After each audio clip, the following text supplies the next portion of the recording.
Well, we're super excited about today's guest. She was sensational. JJ Virgin is one of the most recognized brands in all of functional medicine. And today you will learn about how to brand yourself, how to market yourself, and how to become a trusted authority in integrative and functional medicine. Davin, what were some of the key points that you got takeaways from today? I think one of my favorite concepts was how she was saying that we're all entrepreneurs. Whether we think we are or not, we need to be, right? Because in reality, if we're going to be successful, we have to have that mindset of being, creative leaders in our space. I love that. And you have talked about this before of how you transformed in just who you've become, shifting from a conventional medicine into a integrative and functional medicine practice. I think that was one of the key takeaways from me is that when you start to build your business, you become the expert. You don't have to worry about imposter syndrome. So look forward to having you guys listen to our podcast today. Welcome to the Root Cause Business of Medicine podcast, where we explore what's broken in healthcare and what we can do about it. I'm Dr. Erik Lundquist, and I've been practicing functional medicine for the past 15 to 20 years. I'm excited to co-host this podcast with my brother, Dr. Davin Lundquist, who's just beginning his journey into functional medicine. We come from different points on the path, but we do share a common goal. We want to rethink how medicine is practiced and help others do the same. The U.S. healthcare system is in crisis, rising costs, declining outcomes, and physician burnout at an all-time high. But we found a different way, another way, a better way. On this podcast, we dive into real stories from medical professionals who've stepped away from the traditional model, kind of like me, and have found a new purpose in integrative, functional, and alternative approaches to care. These are authentic conversations with practitioners and friends who redefine success, not just for themselves, but for their patients and communities. Whether you're a clinician feeling stuck, a student seeking direction, or just curious about what is possible, you're in the right place. This is the Root Cause Business of Medicine podcast.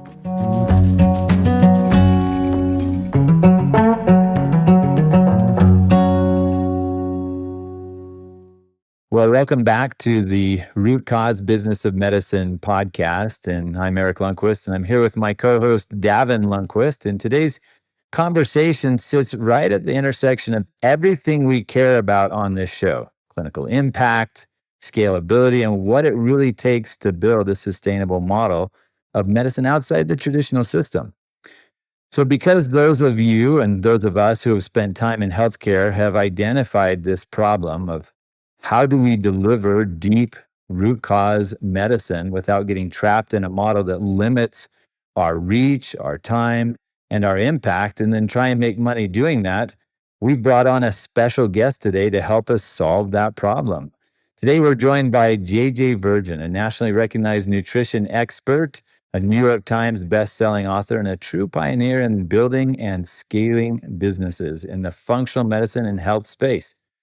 JJ has done what many of us are trying to figure out and what we're trying to help our platform discover more, and that is to take deep clinical expertise and translate that into a brand, a platform, and multiple successful businesses that extend far beyond the traditional one-on-one model.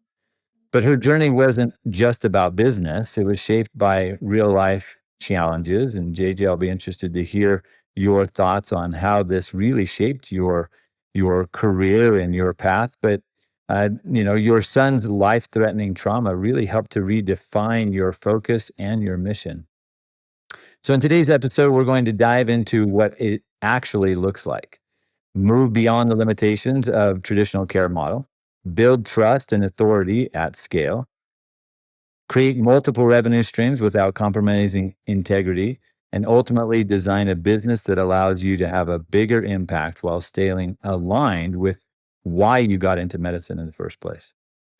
So with no further ado, JJ, welcome to our podcast. We're excited to have you. I love what you're doing. I'm thrilled to be here.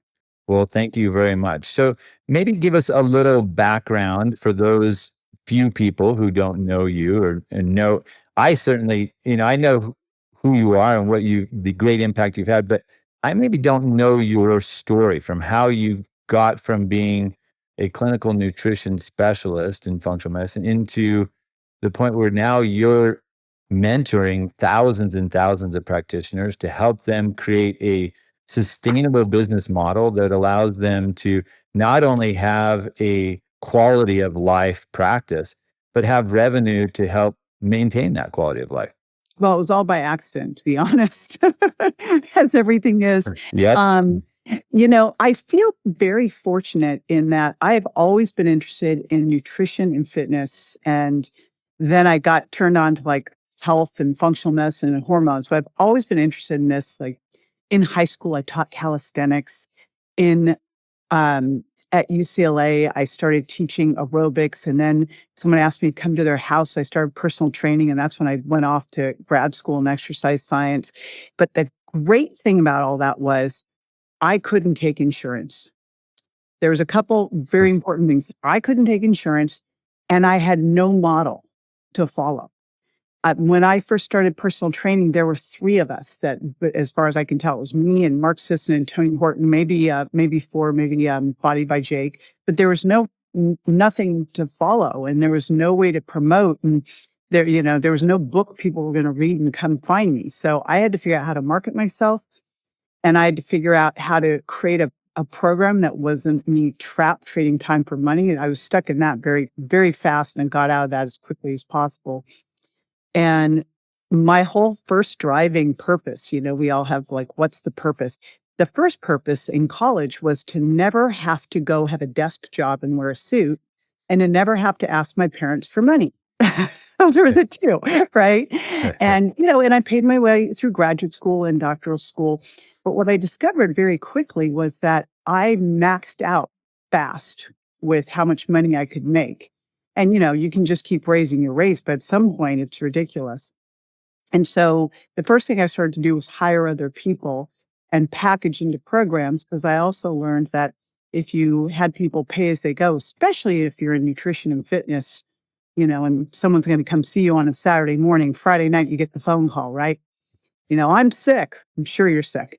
So I learned to package into programs, add other things into it so that I could take the focus off my price, give them, sell them results in advance. And it's something that really matters in what you all are doing, because the reality is it's a really interesting time for medicine. You have a system that was set up to manage disease in very short time increments and to give basic foundational care. And then you have people who've gone through this program, and now they've realized this different way, I'm going to say it's a better way, of integrative and functional medicine that is optimizing someone's health. You can't do that in a short visit. And you can't do it one time. There's no drive-by healing. It takes time. So you have to have a new method to deliver that in, because the old delivery system won't work. All it will do is frustrate both the patient and the practitioner, right?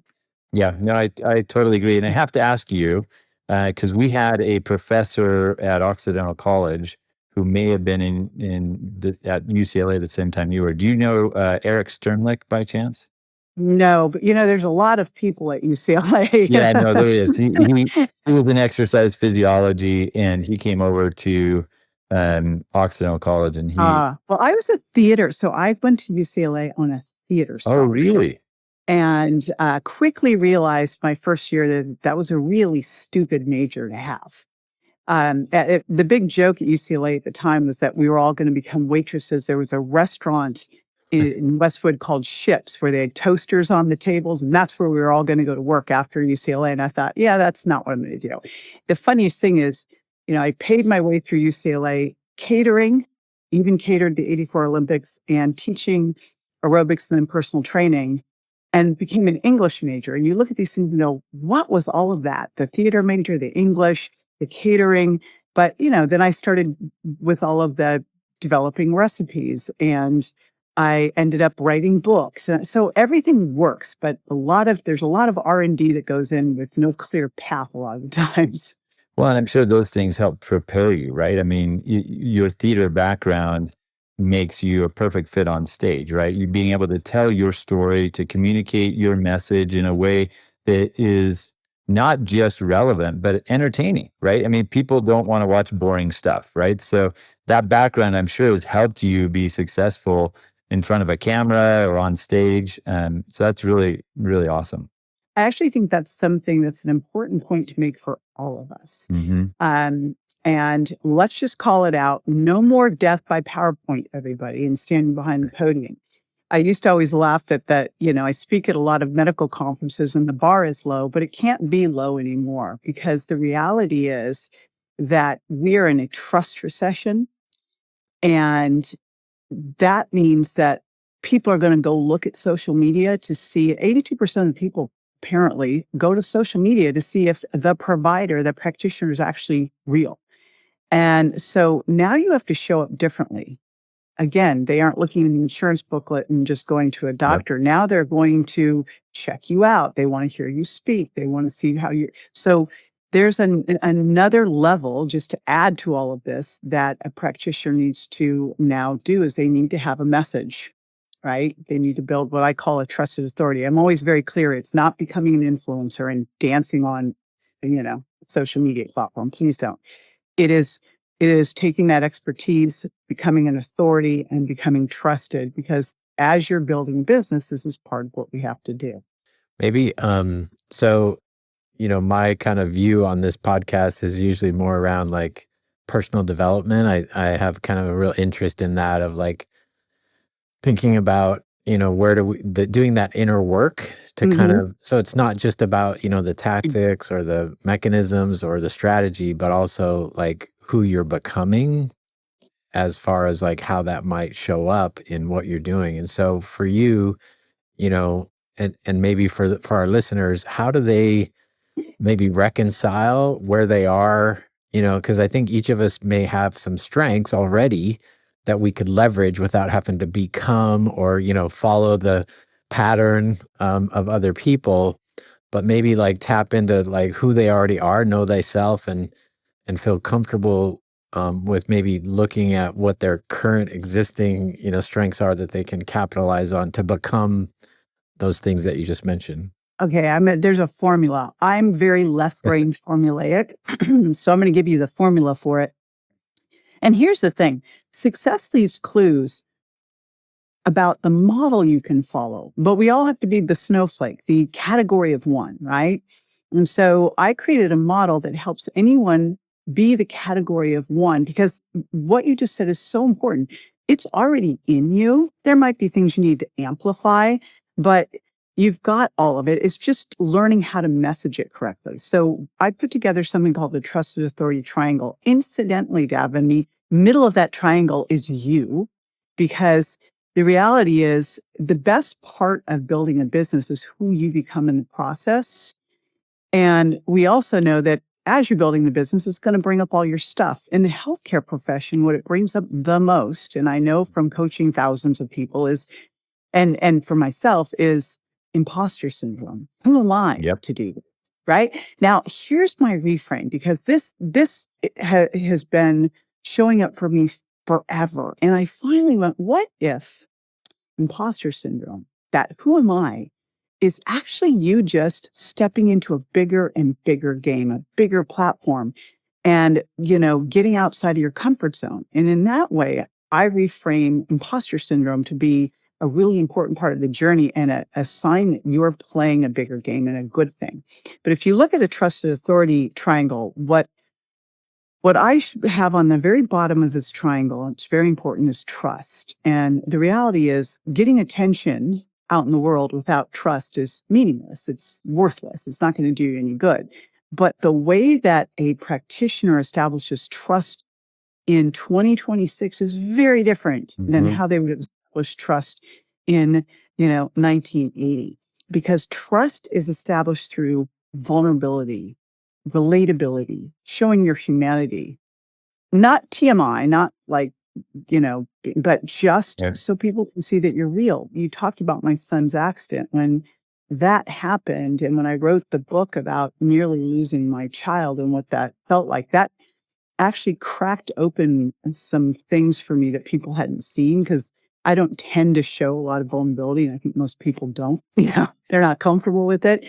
But that then people are kind of like, they feel like you're standoffish. So the trust piece of it has to be there. And I feel like for a lot of healthcare professionals, they've been trained not to show that. And it's the hardest part, but it has to be there. The other part of it that's really important and kind of frustrating is the authority piece, because one would think that for a healthcare practitioner, authority would be created by their degrees and by their credentials, by their awards, by their experience. And the reality is that's not where it's created. And you can see this play out on social media, and it's frustration for all of us. Authority is created by absolutes. It's that person on social media saying, all your health problems come down to methylation. And then everybody goes and throws a bunch of money at that person and thinks that person knows everything. And the reality is quite often absolutes and accuracy don't even live on the same block. But the consumer doesn't know it, and the person sounds very authoritative, right? And so the practitioners get really frustrated because a scientist knows everything's nuanced. But we have to be able to say things that people can grab onto, and people want certainty. And so you've got to think about, what absolutes do I have in my life? What contrarian beliefs do I have in my life that I can approach with certainty? Like, I believe that the traditional scale, figuring out how much you weigh, has done more damage to women's metabolism and metabolic health and mental health than anything else out there. Yeah, I agree. And no one's going to listen to that and go, oh, she's crazy. Or they might, and that's okay too. But you have to have, what are your contrarian beliefs out there? Like, I've got a great neuro-ophthalmologist who believes that vision is not an eye problem. It's a brain-based problem. That's his contrarian belief. What are those things that you would say your hill you would die on? An example I use from my friend, Dr. David Perlmutter, one of the least contrarian people out there. Like, he's just not, that's not his personality. But here he is, a neurologist who knew 100% that food was impacting people's brains, and wrote the book Grain Brain. Right. Sold millions of copies. So what's yours? Because most of us have us. And when you're creating a trusted authority, if you can show that humanity, the vulnerability, the relatability, and then you have that absolute, that hill you would die on, and then you can combine it with proof. That's the other side of the triangle. It's getting those great results, which, by the way, AI loves when people talk about people, because it makes you real, which is kind of funny. That's how you create that. And as you can tell, one of the cool things is someone might model your contrarian belief. I've had so many different things I've said over the years. People directly took it. Someone might, even kind of model your vulnerability, but they can't steal the results. They can't, they can't copy the proof. So it allows you to become that category of one, something no one else can be, which is what we ultimately want to be. And then the right people will be attracted to you. Not everybody. You'll never attract everybody. If you do, you're attracting nobody. But you'll attract the people you really want to work with, which is the biggest one of all, right? No, I love that. I think that concept, I think, is really challenging. I remember we had Tiarona Lodog on our podcast not too long ago, and she talked about how she called it knee to knee when she's with a patient. And I think that aspect is how she builds trust in her patient, in being able to just really connect with them, both from a physical and a spiritual and emotional standpoint. And that allows that in a one-to-one, more intimate setting. But I think what you're referring to is then more in a community setting, right? It's like, how do you gain that trust? And you do that by making yourself vulnerable, by having becoming the authority on something that means that you have passion behind, right? You can't steal somebody else's authority and then try and pass that off as your own, right? I think that is imposter It's like syndrome, trying to right? do someone else's PowerPoint presentation. It's tough. awful. I've done. I think we've probably all done that to some extent. You get the call. Hey, so and so can't make it. We have the PowerPoint. Come give the presentation. Yeah, it's tough. But most practitioners, it's starting to shift some. But remember when integrative and functional medicines first started, the people who were coming into it were the people who mainly either they or a family member had tried traditional medicine and failed. Yep.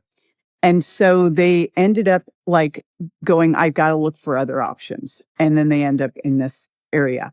So most of the practitioners have some story in there of a family member, of their best friend, of them that they can share that's going to, crack people's hearts open and make them see that they're actually a real person. Yeah, I love that. Tell us a little more though about how to develop the proof part of it, right? Because that, I think that all of us want to be successful, but how do you then communicate what your successes are in a way that's reproducible, and also feels like authentic? So, when really you look at what proof is just the results that your patients or clients are getting. So, proof can be some of the awards you win, the downloads you have, the amount of books you sold, the proof of the impact you have out in the world. So I can say, I've got 4 New York Times bestselling books. However, that's not as exciting as talking about the story of the person who suffered with psoriatic arthritis to the point where they put her on these autoimmune medications that meant she couldn't play with her grandkids. And she had to quit her job at the elementary school that she loved because of this. And then she was Googling anti-inflammatory diets one night and stumbled upon the Virgin Diet and read this book and went on the program and ended up being able to go off of her psoriatic arthritis medications and is absolutely in remission, feels great, back to school and playing with her grandkids.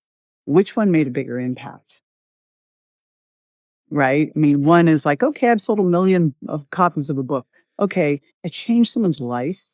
These are the stories that when you have those ones, they're fantastic. And those are the ones, again, people can't really copy. So proof can be a lot of different things, but the more it can be those patient client stories, the better.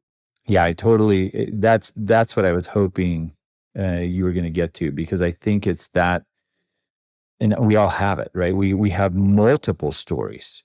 Mm-hmm. So then the next step in this, so we've observed the proof. We have these stories that we are actually telling our other patients, we're telling our family members, we're telling our colleagues. So how do we then translate that into a marketing component where now do we post this as a testimonial online? Do we get on and share that story on Instagram and TikTok? How do you take that proof of that story so it still feels authentic and true and vulnerable, to help other individuals who have a similar interest and hope to come to you then as the practitioner to help solve their problem in a similar way? Because the big questions we get asked is, how do I get more patients? Which is exactly this, right? Yep. So, this is great. We've got this triangle, but how does this translate into more people who I would love to serve, who I know I could help coming in my door? Because otherwise the tree fell in the forest. And so, it starts with get known. What do you want to be known for? And that's that trusted authority triangle.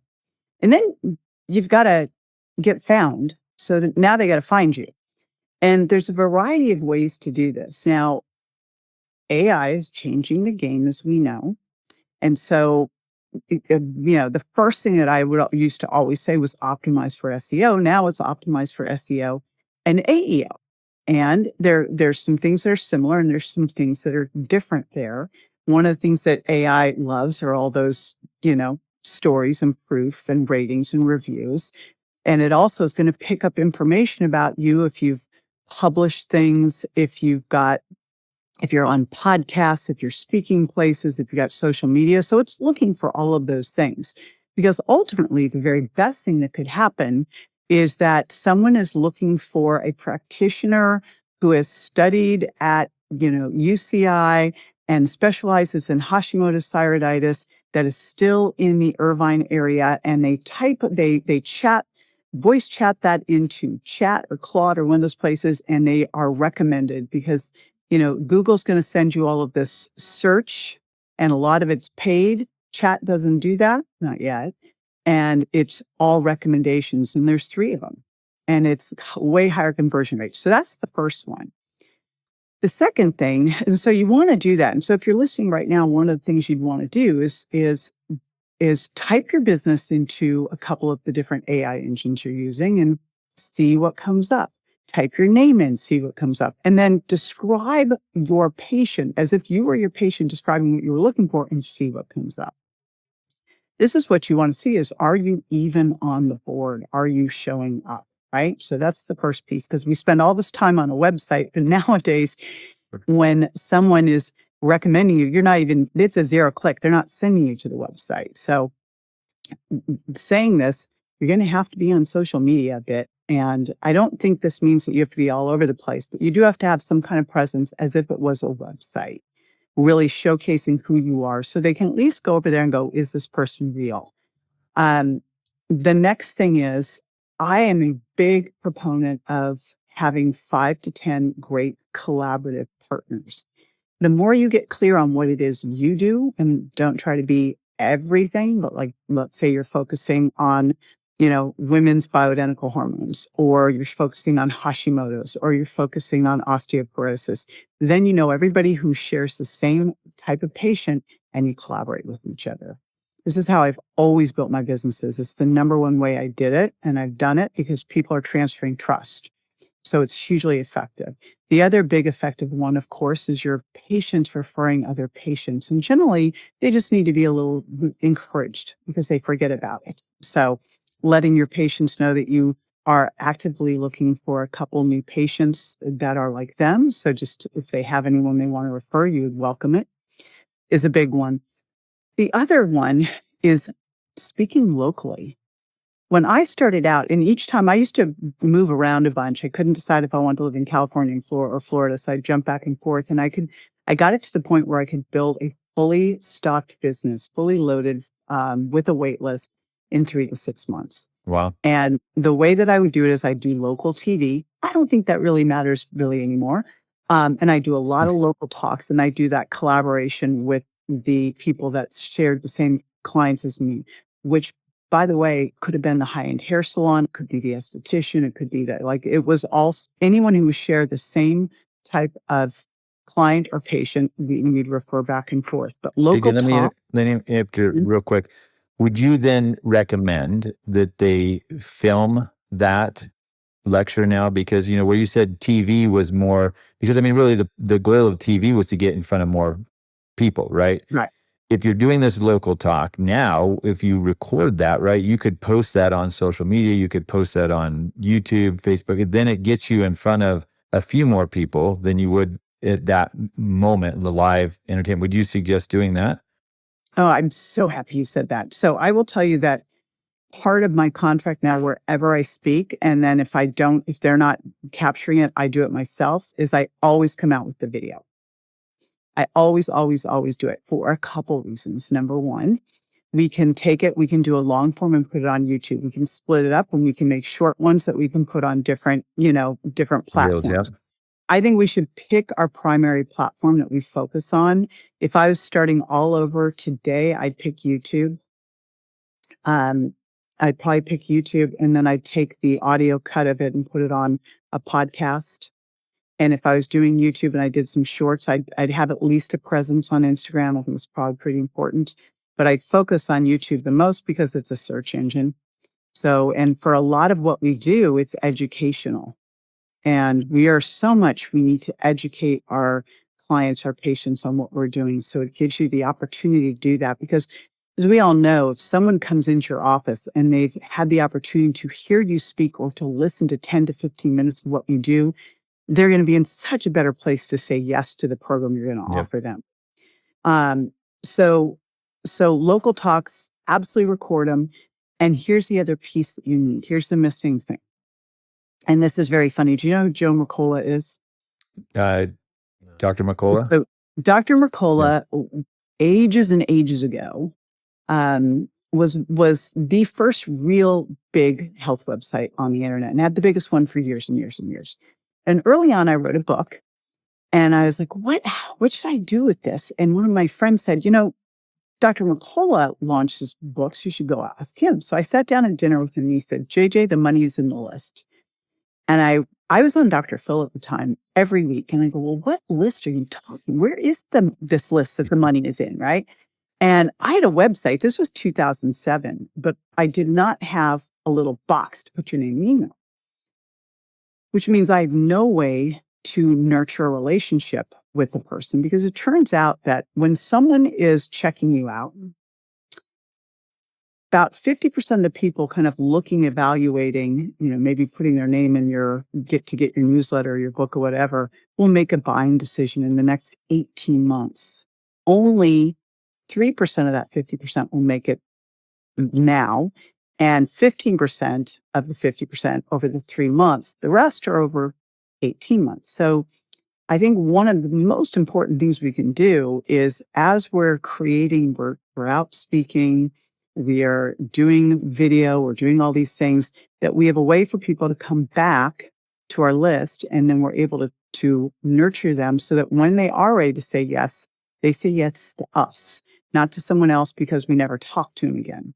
So one of the things I like to do, and this is actually pretty easy to do if you have a signature talk. So you create your trusted triangle. You have your thing that you talk about the most. For me, it is all about muscle as your metabolic control center to really help with your metabolism and your metabolic health. And so I have a signature talk around that. I actually have a book coming out around that, but from my signature talk, I could very easily create a guide. And that guide becomes a free book that I can then use to get their name and email when I'm going to do a talk. So you also want to think about, when you're doing all these things, you got to do something to bring them back to an email list. Otherwise, you've only got 3% of the 50%. So you got 1.5% that may be ready right then and there to work with you. And the rest of them, you're kind of at the mercy of, do they even remember who you are when they're ready to go? That's a great point. I remember when we were first so I transitioned from a conventional medicine practice and opened up Temecula Center for Integrative Medicine with Nicole Fox, who has gone through your mentorship program. And we started doing these talks. And one of the things we did right off the bat was gather contact information from everybody who came to the talk, because we knew we weren't opening for several months, but we wanted to be able to communicate in a way with them. And some were just probably checking me out, didn't know anything about me. Others were already big fans and were inviting people to come to the talk. But to your point, I think gathering that list is going to be really important down the road, as people then, because some people are just hesitant. They're going to sit back and say, all right, I'm just going to watch. But if you lose contact with them, they may completely forget who you are over that course of 18 months. I'm really glad you brought that up. Well, and there's another thing in marketing where we talk about like stages of a customer's journey. Is at first, they may not be aware, like they don't even know what's wrong with them. Then they become problem aware. Then they become solution aware. So you don't know where they are in that journey. And, if they're problem aware, they're just checking things out. If they're solution aware, now they're looking at the best provider for it. Right. So you don't know where they are. You want to make sure that they're ready to take action with you when they're ready to take action, which means you don't just get them on a list. You then have to actually communicate with them regularly as well. And it's the opportunity. And you asked about, where do we use this proof? This is a great place to use the proof. The proof is great to put those stories into your talk, put those stories into the guidebook, put the stories into the emails that you're sending out so people can relate to people just like them. Put the stories on social media. Anytime you're doing a talk, those stories should be in there, because it helps people see what's possible, right? I mean, it's like theory until you show them really what's happening out on the field. So you got to take them out on the field with you, right? Yep, I think you're exactly right. One of the questions that came up for me when you were talking about, identifying what your specific area of interest would be in terms of, and then you kind of collaborate with others, What do you say then to the practitioners like, oh, but you know what? I love doing everything in integrative and functional medicine. And I want to just be a general practitioner in integrative and functional medicine. I just want to see whatever comes through my door. You will make a lot less money and you will have a lot less patients. I mean, that's the challenge because people don't seek out generalists. People seek out experts, they seek out specialists, and they pay more for them. So, and the funniest part about all that is, and especially now more than ever, no one is going onto AI and saying, I need a generalist in functional and integrative medicine, right? They go onto AI for a specific condition. And that means you, the generalists, are not going to be the one recommended. They're going to recommend the experts in that specific condition. The funny part about becoming an expert, a specialist in something, is that people will come to you for all the other things. It's like once you're an expert or specialist in one thing, you just elevated yourself on everything. So it doesn't actually limit you. People think it limits you. It helps people find you. And so that's the biggest challenge I have starting out with when we're coaching people is, okay, what's the first thing we're going to choose?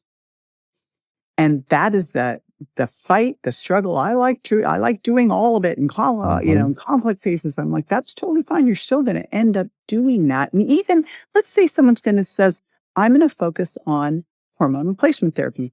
Come on, if you're going to do hormones, you think you're not going to be talking about gut health and detox and you're like, of course you're going to, and autoimmune and like all those things are going to come up. They're all going to be tools in your toolbox. But the person is looking for someone to help them with their hormone problem, right? That's what they're looking for.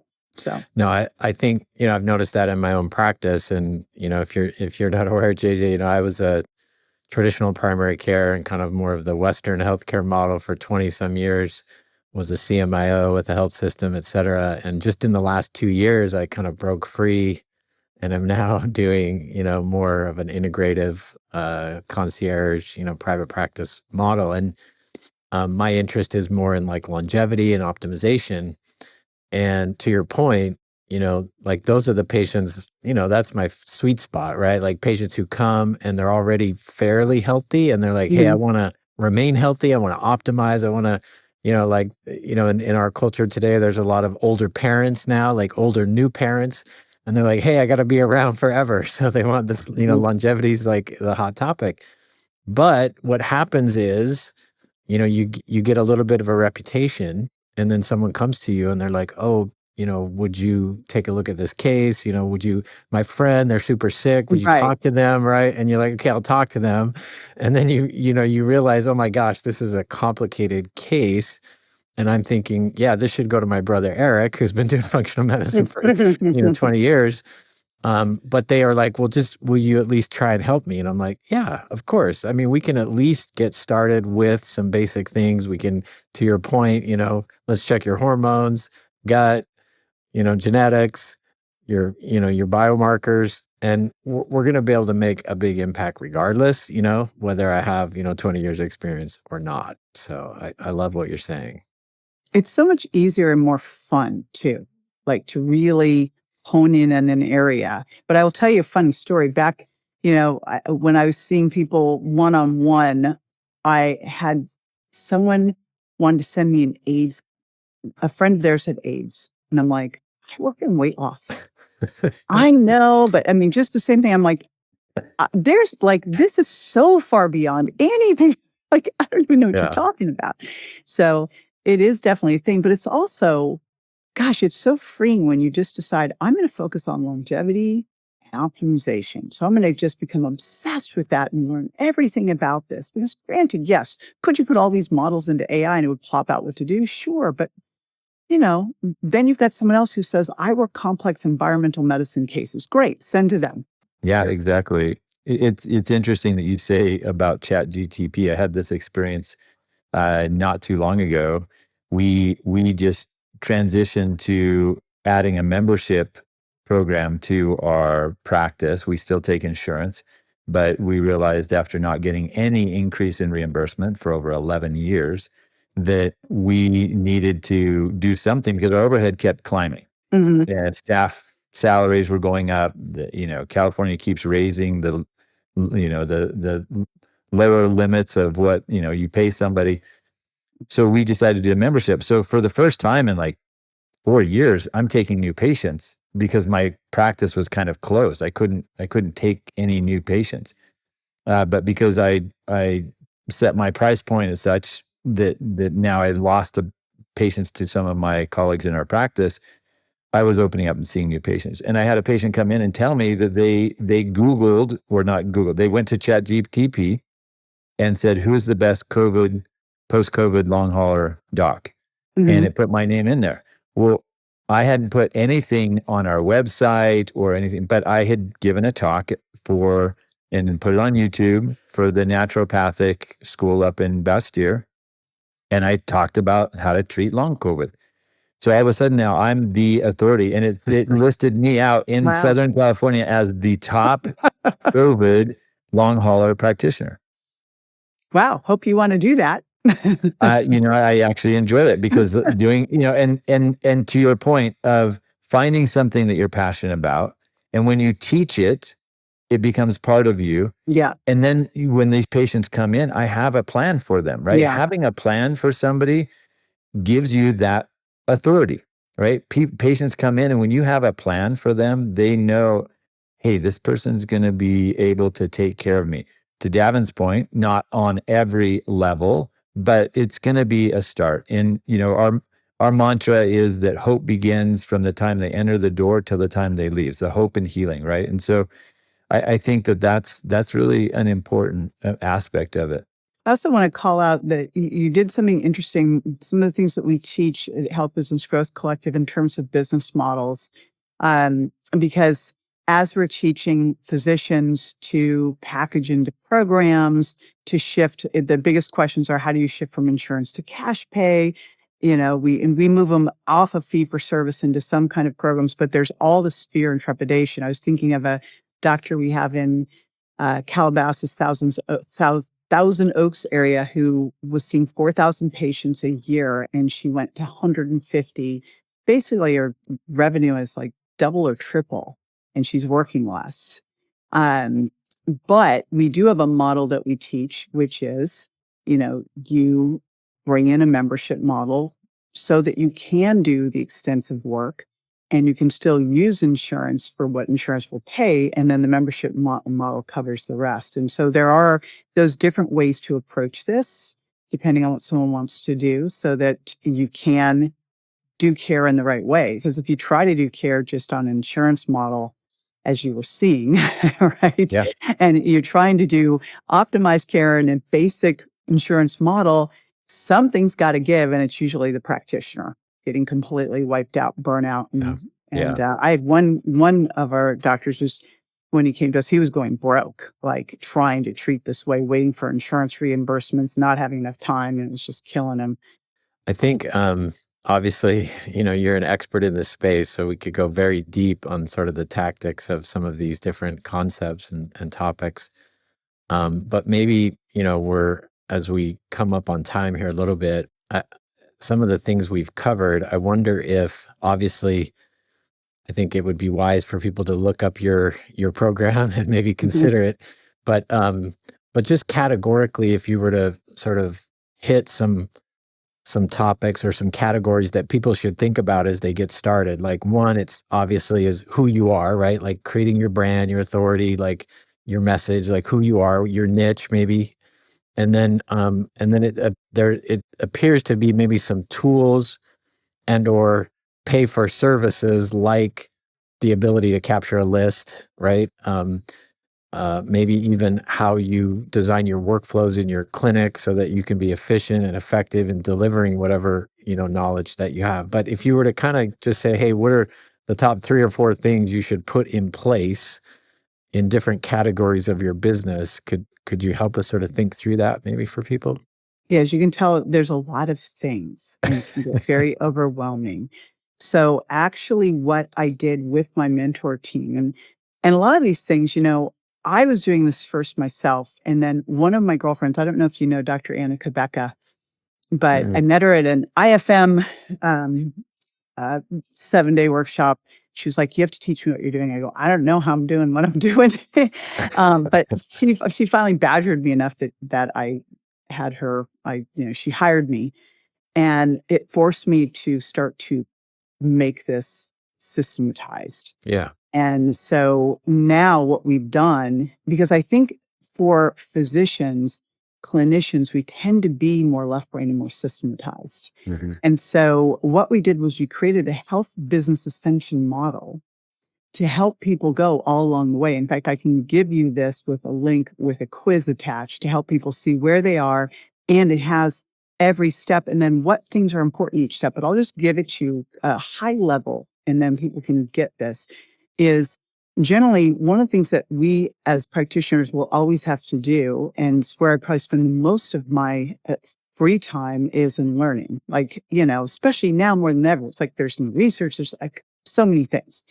So you always have to stay a trainee. But what I see out there in the field that's really problematic is people are going to health conferences, clinical conferences, thinking they're going to learn how to do their business better.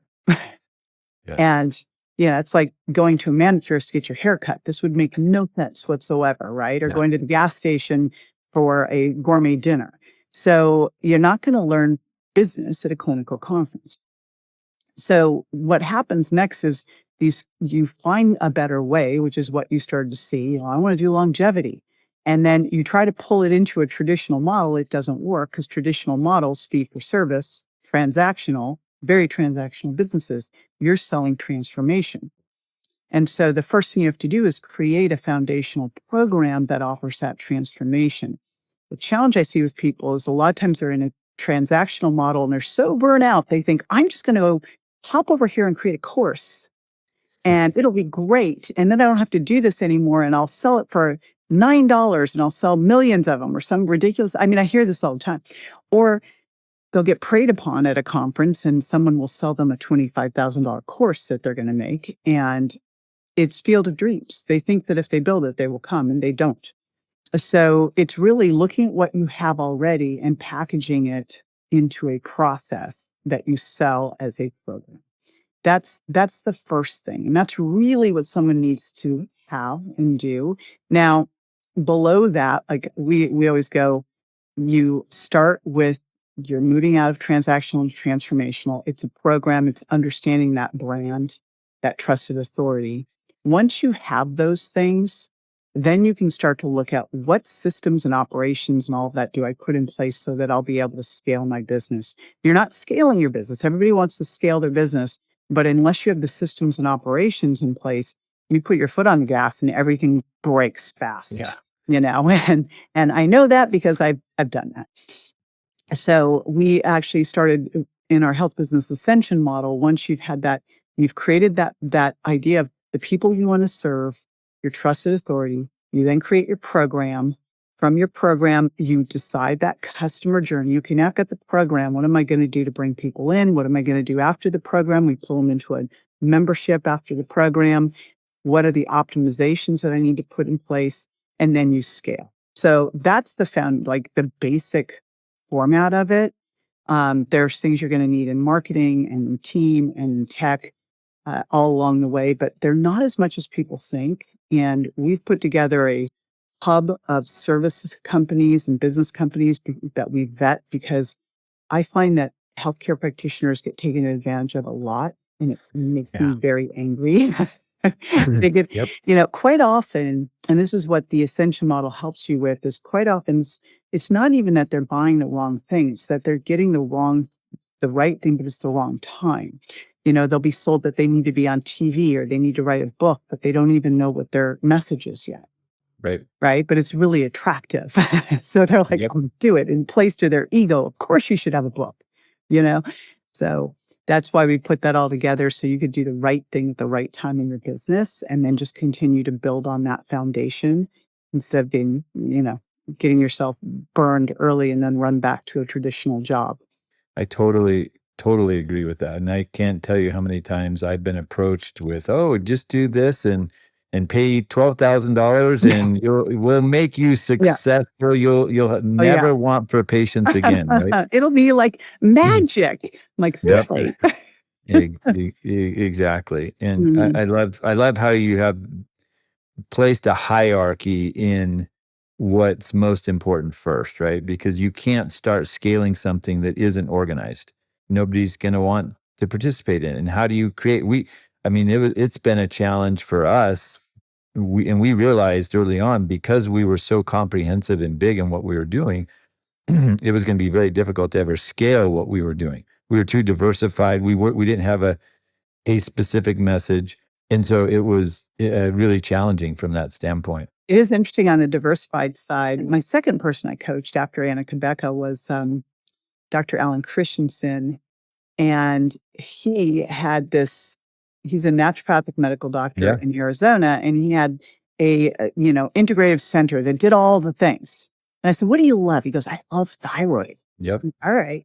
So what we did for him so he could have all the things, but also have the trusted authority is he became the thyroid guy. He wrote a New York Times bestselling book on thyroid. Then he had someone else who was the HRT person.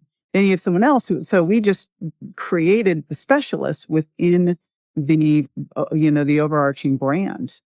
And that's how it worked. Well, we're coming up on our hour here, but I'd love to kind of see what your vision is for kind of the next evolution here in functional medicine. You kind of alluded to how AI is already transforming it from a marketing and a branding standpoint.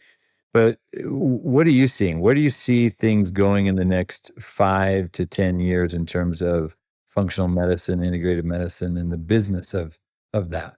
Well, here's what I want to manifest. Number one is I was fortunate because I never took insurance because I was an unlicensed practitioner. So if that sounds like a problem, it actually became an opportunity and a benefit because when people pay cash, I like to say the more you pay attention. And when people would pay cash and commit with their time, they actually got results.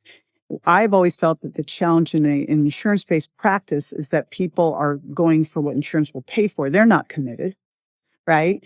So my dream is that people will pay for their bodies like they pay for their pets or the cars, right? Right. So that's the first thing is that we're educating people to pay for these things. And the reality is when you really go through the pricing models, when you look at what the average patient will do to jump through hoops to go to all these different people to finally get an answer versus if they just went to trusted authority first, they would have saved time, saved money, even though they're paying cash for it.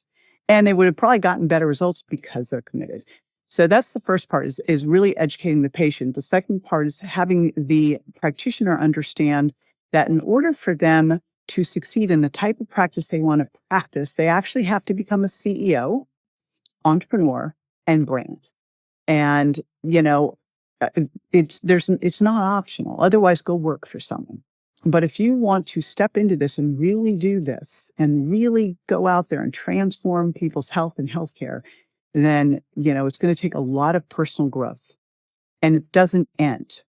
It's always going on. In the middle of that trusted authority triangle again is you, right? The biggest person that you have to convince that you're the authority, that you're trustworthy, that you're worth it is you. So, and every time you step to the next level, you have to do it again.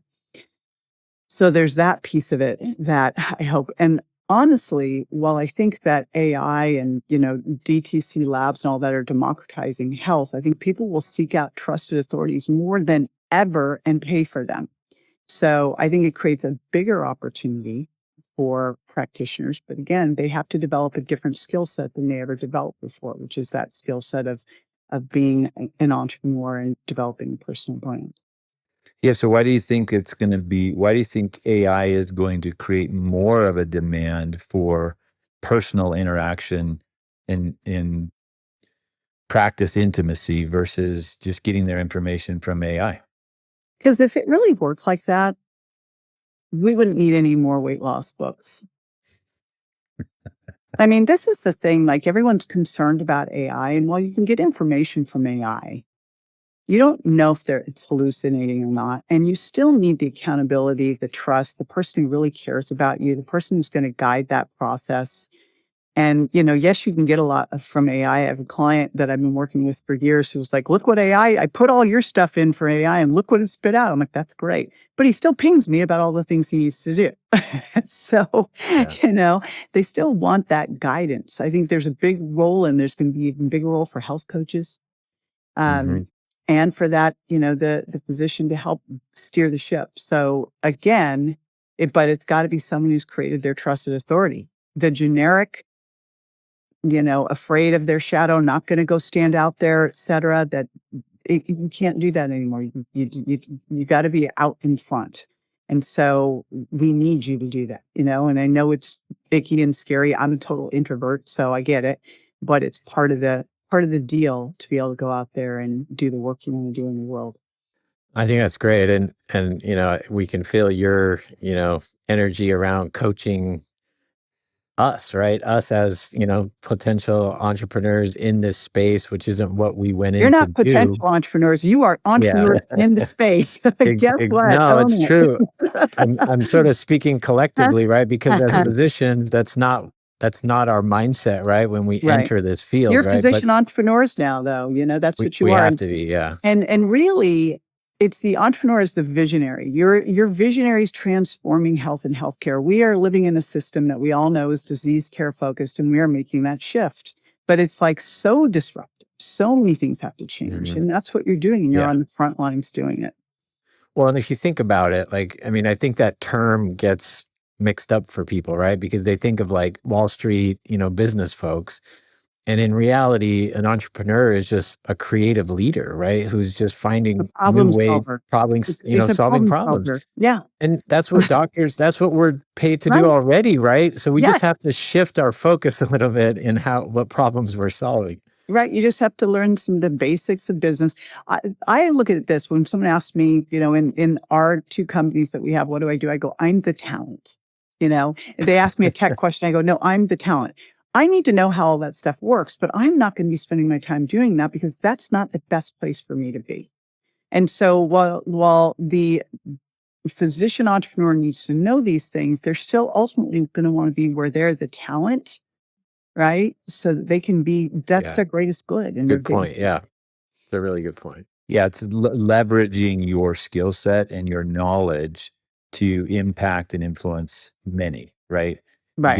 And I think that's what you talk, about this idea of one-on-one. You can only influence one, right? Yeah. But when you start to leverage that from a greater capacity, now you're starting to influence hundreds and thousands, and that's where the impact can really be felt, and that can still be made from a personal standpoint.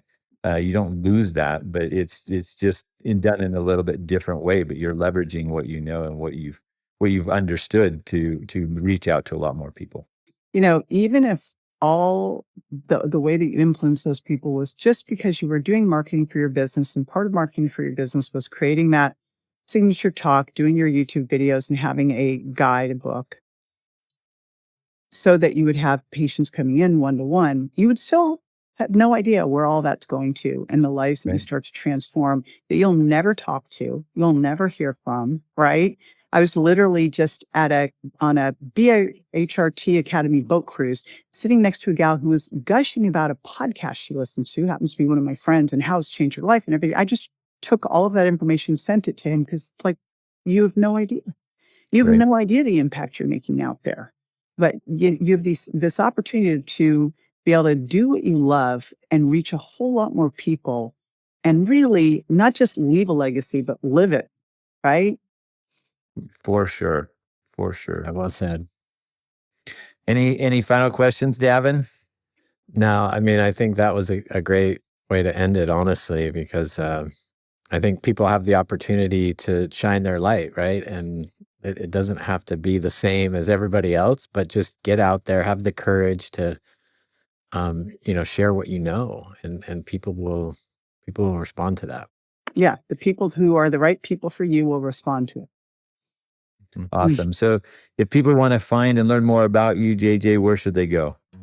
I just got a link because I wanted to make sure. So I have a link for that health business ascension model that they can get, and they can take a quiz, and it will tell them where they're at. And that is hbgc.co/get-HBAM. Great. And we'll post that for sure. Here, that's the easy one. I'm all over the place online and teaching, so easy to find. Awesome. Well, thank you again for your time. We know you're super busy and making a great impact across our country and in moving integrative and functional medicine forward, but more importantly, in improving the quality of life of practitioners and in how they can generate revenue so that they can maintain themselves, right? I think the key to burnout is making enough revenue so that you feel like you're being valued for what you're doing. And then two, you have enough time to be able to do what you want to do in life besides just work, right? So we say that you shouldn't have to sacrifice your life to save others. Love it. Well, thank you again. And we look forward to sharing this with everybody on our podcast, and take a look at JJ's podcast as well. And particularly if you want to learn more about muscle and the impact. Well, we also have Health Business Growth Show. We have Rebels with the Root Cause Show. That's my husband's, which you guys should probably be on since you're Rebels. And then I have, of course, my Well Beyond 40 for the consumer audience. Awesome. Love it. Well, thank you very much. Thank you.